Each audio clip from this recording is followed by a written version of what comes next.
అది పార్టీ పరామర్శలా లేకపోతే పరామర్శల పేరుతో జరుగుతున్న రాజకీయమా? సార్ రాజకీయ నాయకుడు అడుగు కదిపిన నోరు తెరిచిన ప్రతిదీ ప్రజలు కానీ లేదా ప్రపంచం కానీ రాజకీయ కోణంతోనే చూస్తుంది. రాజకీయ కోణంతోనే చూస్తుంది. మీరు 175 వస్తాయి, వైనాట్ 175 అని ఒకసారి భ్రమించారు, 11కి వచ్చినాయి. ఇప్పుడు మళ్ళీ మనం పాతాళం నుంచి ఆల్రెడీ పైకి వచ్చేసాం, 175 నియోజకవర్గాల్లో ఇన్ఛార్జీలు ఉన్నారు అంటున్నారు. భూమి మీదకి వచ్చాం, మళ్ళీ భ్రమంలో ఉన్నారు. సరే, పాతాళంలో నుంచి భూమిలోకి వచ్చారంటున్నారు. ఇది కూడా భ్రమ అయ్యే అవకాశం ఎందుకు లేదనుకుంటున్నారు? నేను నేల మీద ఉన్నాగా, పాతాళంలో వెనుక బయటకు వచ్చాక. అప్పుడు 175 వైనాట్ 175 అయినప్పుడు కూడా నేల మీద లేరనమాట, ఆకాశంలో ఉన్నారన్నమాట. ఆకాశంలో లేం కానీ మేము ఇంటర్నల్గా మేము మాట్లాడుకుంటాం.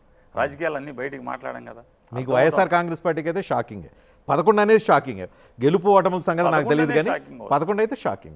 11 షాకింగ్. కానీ ఈ షాకింగ్ వెనుక ఇప్పటికైనా సంవత్సరంన్నర అవుతుంది, ఇప్పటికైనా ఒక్కసారైనా ఆత్మవిమర్శ చేసుకున్నారా?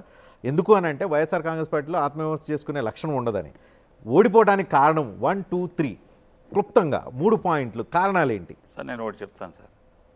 లోపలే తను అవాయిల్ చేసుకుంటాడు, తనకు తనే ఆయన ఒక్కడే చేసుకుంటారా లేదా పార్టీతో విస్తృతంగా అందరితో ఆత్మవిమర్శ చేసుకున్నారు? ఓడిపోవడానికి కారణం ఏంటి? సంవత్సరంన్నర అవుతుంది, కారణాలు తెలిసినా నేను అంటున్నా 3 కారణాలు. ఆ 3 కారణాలు ఏమైనా చెప్పగలుగుతారు? ఆత్మవిమర్శ చేసుకున్న తర్వాత ఫైండ్ అవుట్ అయిన 3 కారణాలు.